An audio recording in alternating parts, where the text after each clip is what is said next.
দেশকে ধ্বংস করে ফেলা হয়েছিল বিগত 15 বছর। এখন সময় এসেছে দেশকে গড়ে তোলার। আমরা আজ থেকে 2.5 বছর আগে প্রায় বাংলাদেশের মানুষের সামনে আমরা উপস্থাপন করেছি আমাদের 31 দফা দাবি। এর মধ্যে আপনারা কম বেশি প্রত্যেকেই অবহিত আছেন এই 31 দফা নেই।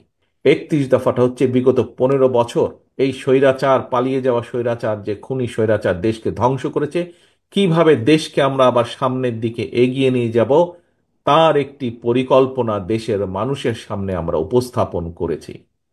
আজকের এই সম্মেলনের মাধ্যমে আমরা যেরকম দলকে আবার পুনর্গঠিত করার নতুন উদ্যোগ নিয়েছি, ঠিক একইভাবে দেশকেও আমাদেরকে পুনর্গঠন করতে হবে। এই রাষ্ট্রকে, রাষ্ট্র কাঠামোকে আমাদের মেরামত করতে হবে।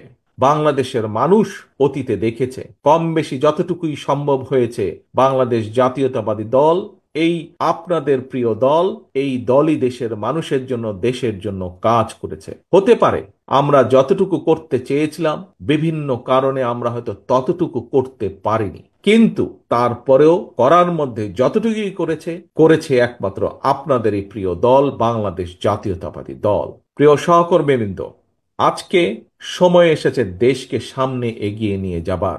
আজকে সময় এসেছে দেশকে আবার পুনর্গঠন করার জন্য ঝাঁপিয়ে পড়তে হবে আমাদেরকে।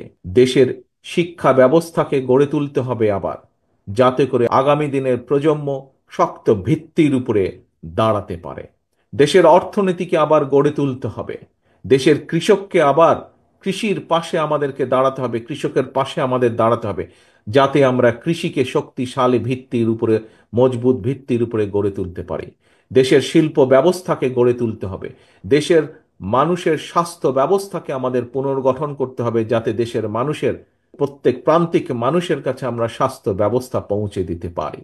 প্রিয় সহকর্মীবৃন্দ, বিগত 15 বছর বাংলাদেশ জাতীয়তাবাদী দলের প্রত্যেকটি নেতা কর্মী, মূল দল সহ অঙ্গ সহযোগী সংগঠনের প্রত্যেকটি নেতাকর্মী, সারা বাংলাদেশে ছড়িয়ে ছিটিয়ে থাকা প্রতিটি নেতাকর্মী, সারা বাংলাদেশে ছড়িয়ে ছিটিয়ে থাকা বাংলাদেশের গণতান্ত্রিকামী অন্যান্য সকল রাজনৈতিক দলের প্রতিটি নেতাকর্মী আমরা নিয়োজিত ছিলাম এই স্বৈরাচারের বিরুদ্ধে আন্দোলনের। স্বৈরাচার পালিয়ে গিয়েছে।